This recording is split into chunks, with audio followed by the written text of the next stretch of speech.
Hi, Greg here from Red5 Designs. I recently took on a little project. I had a voucher for Etsy for my birthday and I used it to buy a 3D printed lightsaber hilt from Handmade by Amy 3D. It was £15, with postage it was like £18.50 or something, really good price. I was going to attempt to paint it. Primed it first, just with some surface primer. Then I cracked on and I painted my lightsaber. Let's see how I got on. Deciding how to paint this, obviously being Luke's lightsaber, I wanted to go pure Luke design.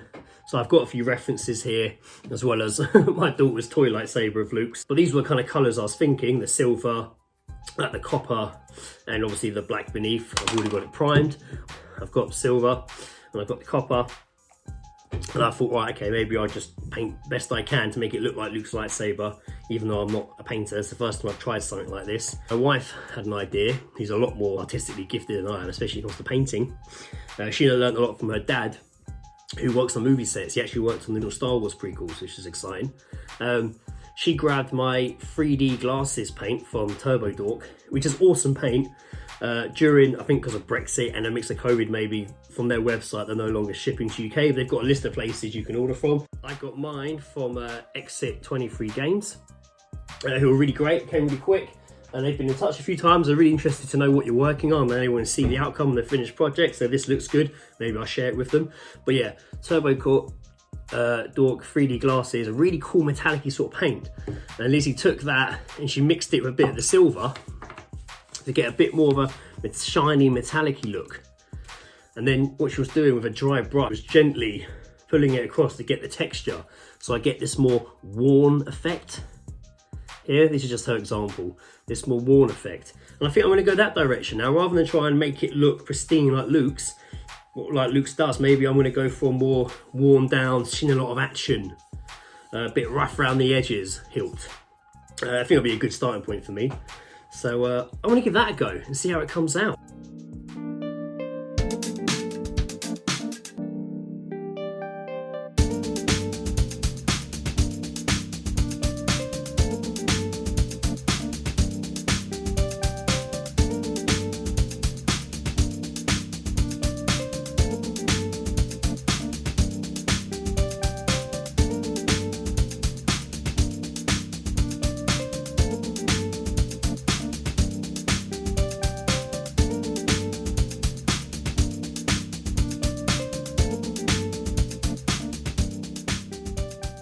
It hasn't gone exactly as to plan. I didn't want to fill in so much in the coils here, but I have. But we'll see what I can do with that later on. So far, quite liking that.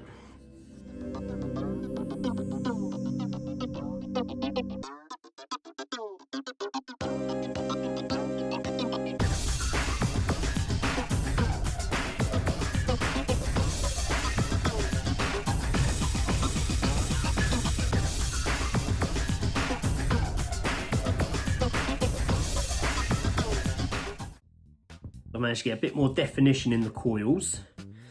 Looks a bit more, I'd worked on the switch, I want the switch to look a bit more worn. And obviously that still needs some copper to go on there.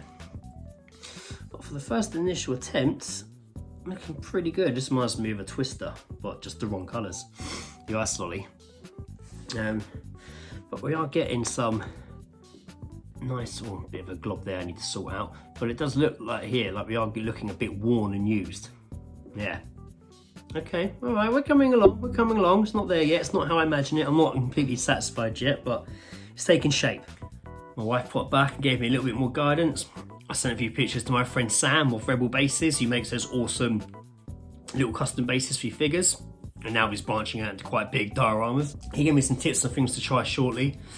So I'm gonna have a stab at some of the bronze. And then I'm gonna go back and weather it down a little bit more. They're quite defined now. I'm quite liking that. And I want to get more of this sort of look to it. Kind of see the black on there. I kind of want that sort of look. So let's crack on and see how we get on.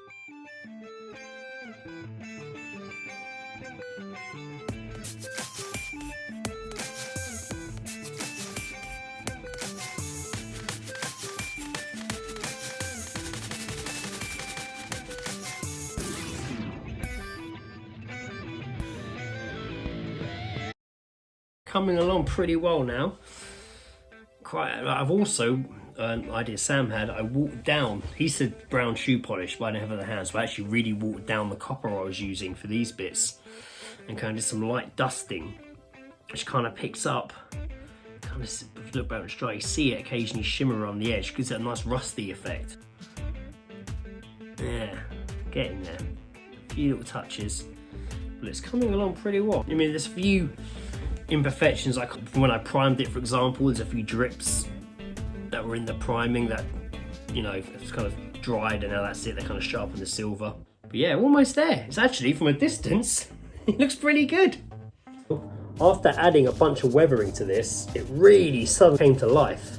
Like, it suddenly looks pretty cool. It looks alright, I'm pretty happy with it. I mean, this isn't final. I'm gonna let it dry, take a look, and to see if it needs any little touch-ups, and maybe another little light weathering. I have to let it dry, and then when I'm happy with it, give it the old shh. And then, yeah. So for all intensive purposes, it's back to the studio. It's all done. It was a lot of fun. It was awesome.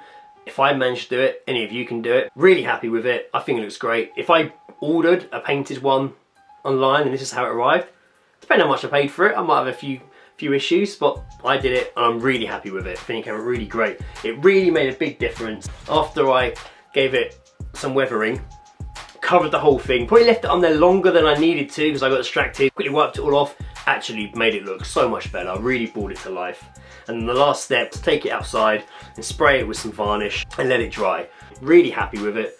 I'm going to get a stand for it, and I really want to do another one. I'm going to start looking for another hilt, maybe get a Sith one and give that a go. But yeah, awesome job, really good, really loved it, a lot of fun. I'm keen to do some more. Alright, thanks for watching guys, bye!